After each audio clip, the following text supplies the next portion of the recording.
రోడ్డుపై దేశం బయట నుంచి డ్రోన్ వస్తే సరిహద్దుల్లో తెలిసిపోతుంది, పేలిపోతుంది.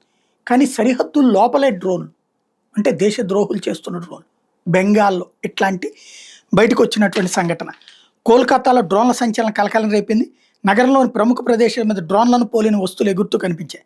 ఆపరేషన్ సింధూర్ తర్వాత ఈ ఘటన చోటు చేసుకోవడంతో కేంద్ర రాష్ట్ర సంస్థలు అప్రమత్తమయ్యాయి. గూఢచర్యంతో పాటు అన్ని కోణాల్లో దర్యాప్తు చేపట్టాయి. నగరంలోని హేస్టింగ్స్ ప్రాంతం, విద్యాసాగర్ సేతు, మైదాన్ ప్రాంతాల్లో సోమవారం రాత్రి దాదాపు 10 డ్రోన్ల లాంటి వస్తువులు ఎగురుతూ కనిపించినట్టు అధికారులు బుధవారం వెల్లడించారు. ఎగిరే వస్తువులు ముందుగా హేస్టింగ్స్ పోలీస్ స్టేషన్ సిబ్బంది గుర్తించారు. అవి డ్రోన్ల మాదిరిగానే ఉన్నాయని పోలీసులు తెలిపారు. దక్షిణ 24 పరగణాల జిల్లాలోని మహేస్తలా వైపు నుంచి అవి ఎగురుతూ వచ్చాయన్నారు. హేస్టింగ్స్ ప్రాంతం 2వ హుక్లీ వంతెన, విద్యాసాగర్ సేతుతో పాటుగా పోర్ట్ విలియం, ఆర్మీ తూర్పు కమాండ్ ప్రధాన కార్యాలయం మీదుగా సంచరించాయని పేర్కొన్నారు. ఈ వార్తల మీద రక్షణ శాఖ స్పందించింది.